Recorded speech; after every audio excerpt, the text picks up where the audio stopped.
actually former inmates.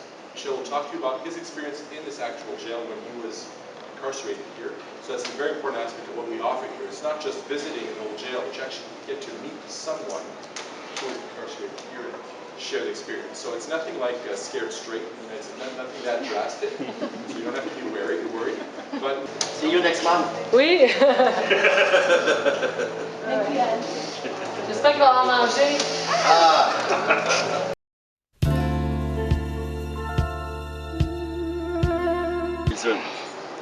But we find an inspector report from 1870 that said that he wanted to close that prison in 1870 for the same reason, for unsanitary reason, and they kept that prison open until 1986. So 116 years later, they decide to close that prison.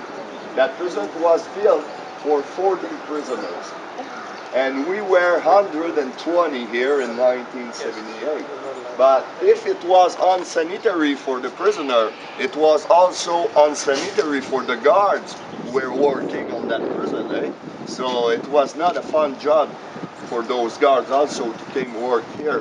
So that's why the guards who had working here, they didn't have choice to work like 16 hours a day many times, because they have no more young guards that they want to come work on that prison. And you're gonna know why they closed that prison for unsanitary reason during the tour, all right? So for the next hour, you're gonna be the prisoner of the Old Jail of Trois-Rivières. You see, there's three different parts. The central part and the third floor was for the administration, okay? And the cell block was A, B, C, and D. There was 4 cell blocks, 3 for men and 1 cell block for the woman. Okay, so very particular prison, because people who were taking care of that prison were living on the 3rd floor until 1969 with their family. But at those years, they didn't call themselves warden of the prison. They called themselves governor of the prison because it was under the British system. Okay, so the governor, the Guinness family, was governor of that prison, and they were living upstairs for almost 125 years. Okay, the last governor who were living upstairs, he was living there with his family until 1969. After that, province of Quebec take this prison on hand, and it became a warden of the prison. And after 1969, no more people were living on the 3rd floor.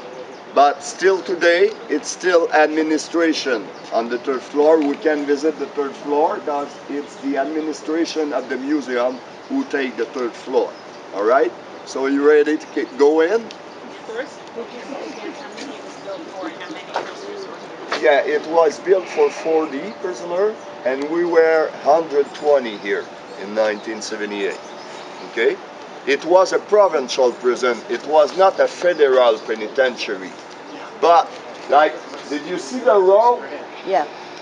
They had hanged 3 prisoners here on the backyard of that prison. Okay? From 1927 to 1937, 3 prisoners had been hanged on the backyard. Because here in Canada, the death penalty was by hanging by the neck. Okay? The last 2 people who was hanged here in Canada was the 10th December 1962. Okay? And also, the death penalty was abolished the 14th of July 1976 here in Canada by popular vote. They asked all citizens of Canada, are you for or against the death penalty? And 70% here of the citizens of Canada votes against the death penalty, and 30% votes for. So the death penalty was abolished in 1976. It was replaced by a life sentence, and it still goes today. All right. So let's go now. We're gonna go in.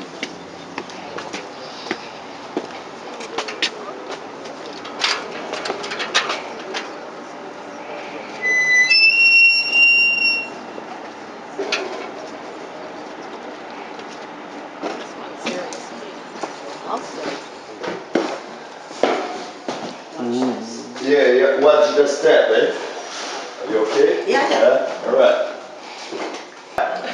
Okay. You see here, there was vegetable garden in the front of the prison in 1875. So it helped to feed the third floor, the governor's family and everything.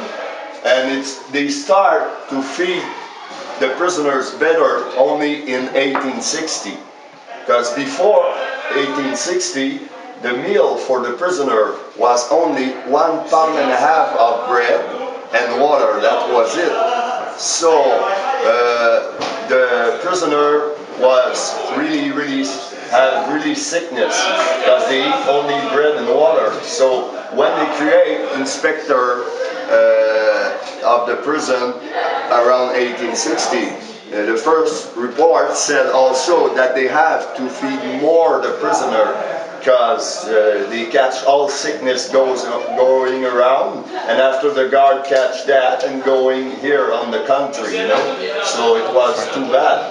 So that's why they start to feed the prisoner better after 1860 with vegetable, oatmeal, and it became 3 meals a day. So today, all around Canada, in every prison or penitentiary, prisoner have 3 meals a day. Okay? So, we were talking, here you can see a cellular bus, security bus, that they bring the prisoner here on a security bus like that. Okay? And they only bring 2 prisoners at a time here at the reception, because here we are at the reception of the prison. Okay? It's the first step. The second step, they were bringing us on a kind of cell that they call the bullpen. Because when you arrive on the prison, they have your name, they have your picture, but they don't know much. So, and they don't have time to take care of you. So they send you on a bullpen. Okay, so there was one bullpen for the man and one bullpen for the woman, because they can't mix them together, for sure. So you see here a difference on the prison. In 1961, people were living on the 3rd floor, but they asked that around 1940 they said, hey, we're not secure here, so you have to build a stairs to go by outside, that we can go in or out in case of emergency. So you see the difference here. Okay, there's no stairs to go by outside on the 3rd floor, and here there's one. But they had unbuilt it when they had closed the prison in 1986 to make the prison when it was built, like it was when it was built on 18. But when you're on the reality inside the prison, it's really another things. Okay, so here on the back you have the identification room, because they sent us here to wait here before they took us one at a time at the identification room to take specific marks on our body, like fingerprint, the color of our hair, the color of our eyes, the age, the weight, all the fingerprints of the right hand, left hand, and all things like that. So if you want to see the identification room, it's here.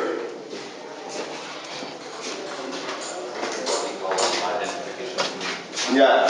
Okay.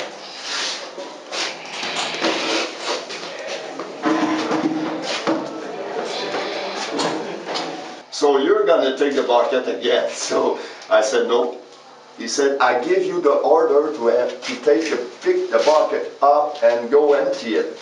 I said no. He said, okay, I made you an offense report to refuse an order. So after that, they bring me 1 hour after I've been called in the warden office on the 3rd floor, and after that they bring me right directly here. I lose conscience here. I wake up, I was at the hospital. You know why I lose conscience here? Hypothermia. Because it was too cold here downstairs. Because inside, body temperature is around 37 Celsius. Here it was around 18 Celsius, 17 Celsius downstairs, so it was too cold. So we're gonna go feel that. All right? I didn't really like to take back here, but part of my job.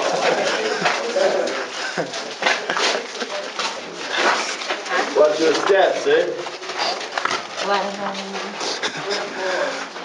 Yeah, we had made concrete floor here on one hole to make you easier for your walk. I feel like I'm... Steps. And they were using that until 1982.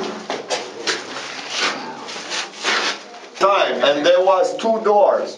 One full wood door inside and one steel door outside. There was 5 of them here. There was 5 holes like that here on that basement. You see, it's really fresh. Imagine in the winter, and there were rats, mice here, spider, insect, everything. And when you're here, you have no bucket at all. No, because you lose all your privilege. So even your bucket was a privilege here. And if we were closing the light, you can imagine in full dark, 24 hours a day, you lose your head. Yeah, for sure, because you don't know if it's day, you don't know if it's night, you don't know how long you've been here, and how long you're going to be here. Could you shine the light up just a little so I can see enough to take a picture? Wait. Other way. There. Okay. Sorry. Everybody's running out. Today on the prison or federal penitentiary here in Canada, when you go, what they call the hole, it's a cell with a bed, a sink, and a toilet, at least. The only thing that you're not with other prisoners. But here, they use that. Me, I came here in 1978, and I saw one of my friends a month ago, and we were talking each other of that hole. He came here in 1982. Yeah, bad experience here on those places. So let's get out of here. Side. That's why the wall is so thick. So wood door was here, steel door there, like you see there. Oh wow. A steel door outside, wood door inside. All right. So you can scream, you can do what you want on those places here. First time I came here in 2008 with my first group, I can't even talk. But I thought to myself before, it's been 30 years ago. But my subconscious bring me back where I was 30 years ago. And I can't even talk, I start to shake, like hypothermia, and difficult to start breathing and things like that. So let's get out of here. On va vous donner des clés, mais vous allez avoir des épreuves, mais épouvantables. Où ça prend un courage terrible. Mais je vais vous dire quelque chose. Il y a une certaine épreuve où, si tu la réussis, on va te donner un petit doggy-bag. Hein? C'est la nourriture de la prison, tu vas pas l'emmener à la maison. Dis-moi, dis-moi le non merci, parce que le gouverneur, tu dis oui, merci, merci, monsieur le gouverneur.